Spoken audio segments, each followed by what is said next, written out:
Consideremos em primeiro lugar a pena do sentido.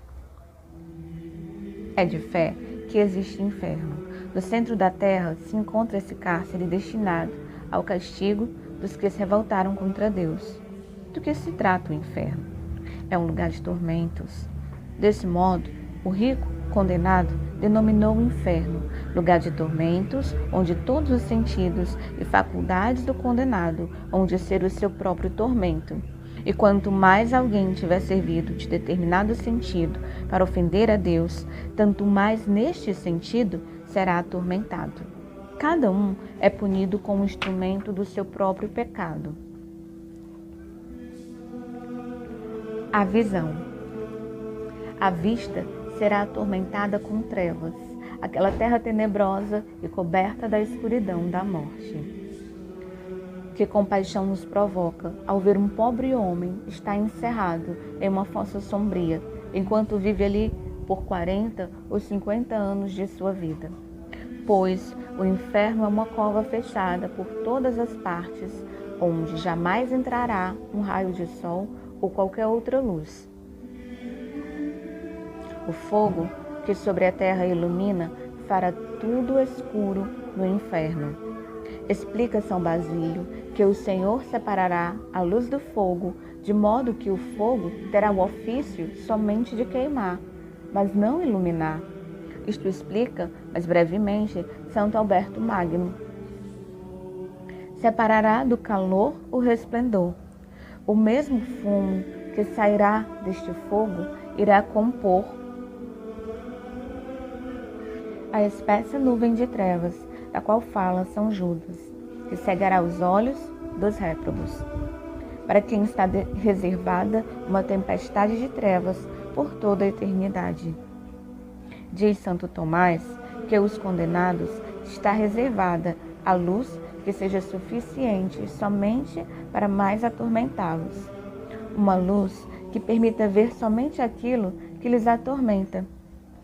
Verão naqueles vestígios de luz a feiura dos outros réprobos, dos demônios que tomarão formas horrendas para mais aterrorizá-los.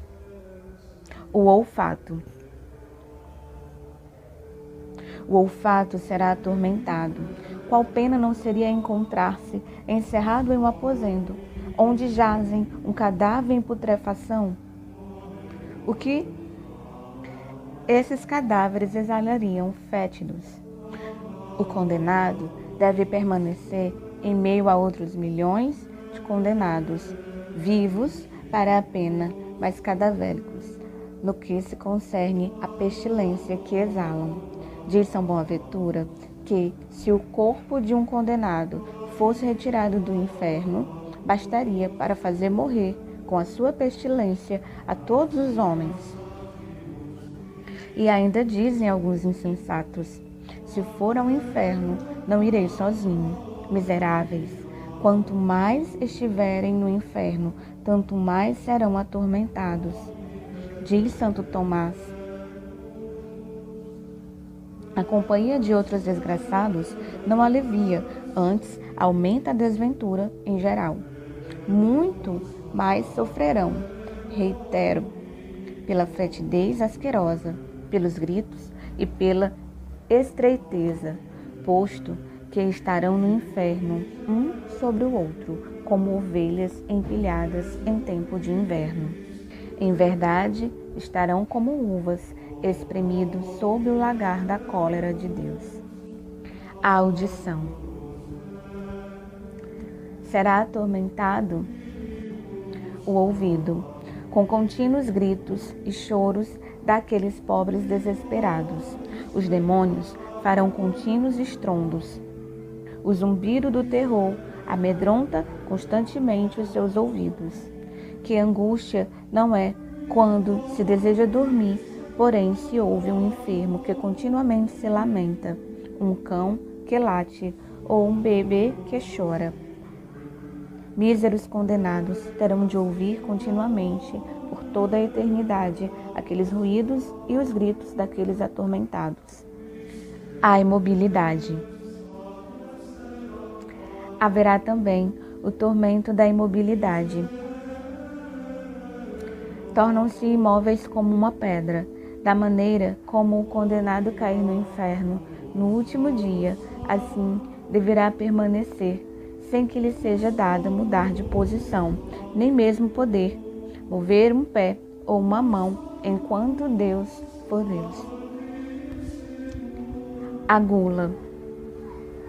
A gula será castigada com a fome. Terá o réprobo uma fome devoradora. Entretanto, jamais haverá uma migalha de pão. A sede. Haverá também tamanha sede, que embora não se lhe bastasse toda a água do mar, não haverá nem sequer uma gota, uma só gota d'água, pedia o rico avarento, mas não a obteve, e nem a obterá jamais.